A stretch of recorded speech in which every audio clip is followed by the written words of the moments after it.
2 techniciennes en laboratoire sont décédées de la maladie de Creutzfeldt-Jakob. Elles auraient été contaminées en manipulant le prion, une protéine à l'origine de la maladie. La famille d'Émilie Jaumin, l'une des victimes, se bat pour obtenir des réponses sur la responsabilité de l'INRA, devenue récemment l'INRAE, dans cet accident. Frédéric Pilard, Juliette Bondil et Charlotte Dardelin.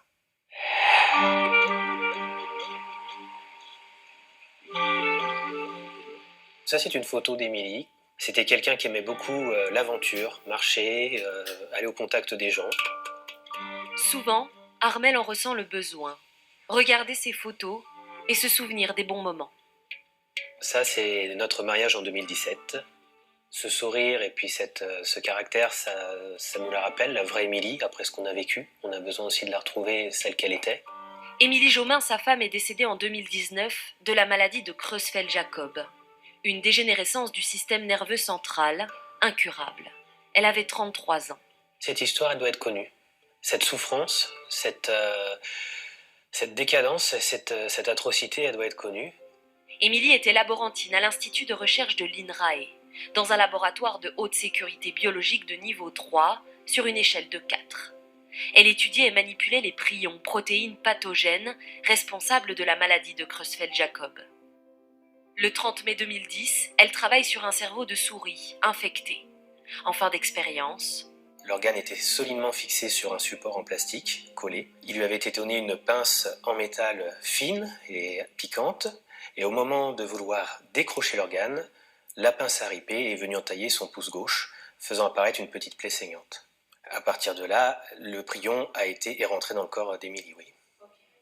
15 minutes plus tard, un secouriste du travail décontamine Émilie à la javel, puis soigne sa plaie.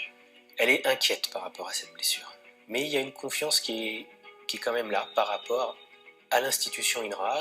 7 années passent, et en 2017, les premiers symptômes apparaissent. C'était des douleurs qui étaient, comme elle le caractérisait, à type de brûlure et à type de coup de poignard. Et ces douleurs, elles l'empêchaient complètement de garder la position assise, avec un mal à la fesse, de garder la position debout, et puis même d'avoir la position couchée qui était très très difficilement tenable. Son état se dégrade très vite. À la douleur physique, aiguë, s'ajoutent des troubles cognitifs. Émilie multiplie les hospitalisations, sans réussite de diagnostic. Et en 2018, la maladie de Creutzfeldt-Jakob est envisagée. En juin 2019, elle décède. C'est cet accident du travail, bien évidemment, qui est responsable de la maladie et du décès d'Émilie. C'était quelqu'un qui avait envie de faire évoluer la recherche aussi sur ces maladies qui sont incurables et fatales. Et c'est d'ailleurs l'atrocité de l'histoire, c'est qu'elle en soit décédée. La famille d'Émilie Jaumin a porté plainte contre l'Institut de recherche pour homicide involontaire. L'enquête est toujours en cours. 2 ans après sa mort, une autre employée de l'INRAE est décédée après avoir contracté la maladie de Creutzfeldt-Jakob. Elle aussi s'était coupé le doigt lors d'une manipulation sur les prions en 2005. Dans son bureau parisien, l'avocat d'Émilie Jaumin travaille depuis 2 ans et demi sur l'affaire. Et dans ces dossiers, il y a notamment la déclaration d'accident de travail de la jeune femme. Il est indiqué qu'elle a été blessée à l'extrémité du pouce gauche, que c'est une piqûre qui a provoqué une plaie saignante. On se rend compte également que Émilie Jaumin n'a pas été vue par un médecin ce jour-là, alors que la réglementation l'impose. Selon l'avocat, Émilie n'était pas suffisamment formée ni équipée pour cette manipulation à haut risque. Elle portait des gants en latex, 2 petites paires de gants en latex, rien de plus. Elle n'avait pas ces gants anti-coupure qui auraient pu sauver Émilie Jaumin et qui auraient évité sa contamination. Si elle les avait eus, elle ne serait pas morte. Des gants anti-coupure n'ont été fournis qu'à la suite du décès d'Émilie Jaumin. L'INRAE a accepté de nous recevoir pour une interview et de revenir sur le protocole en place au moment de la contamination de la laborantine. Il est évident que la perception du risque et les mesures mises en œuvre dans les laboratoires dans les années 90-2000 ne sont pas les mêmes que la perception du risque que l'on a aujourd'hui. Depuis ces drames, nous avons mis en place des systèmes de protection intégrale des agents permettant de gérer au mieux et dans les meilleures conditions ces risques. Pourtant, depuis 1997, une note de service évaluait déjà la dangerosité des prions et les mesures de sécurité à prendre en cas de manipulation.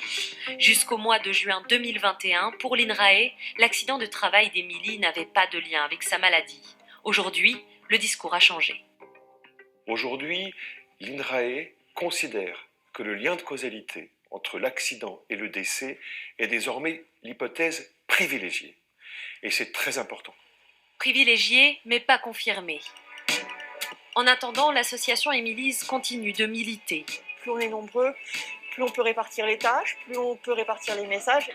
La structure a été créée en avril 2020 pour sensibiliser sur l'histoire d'Émilie Jomain.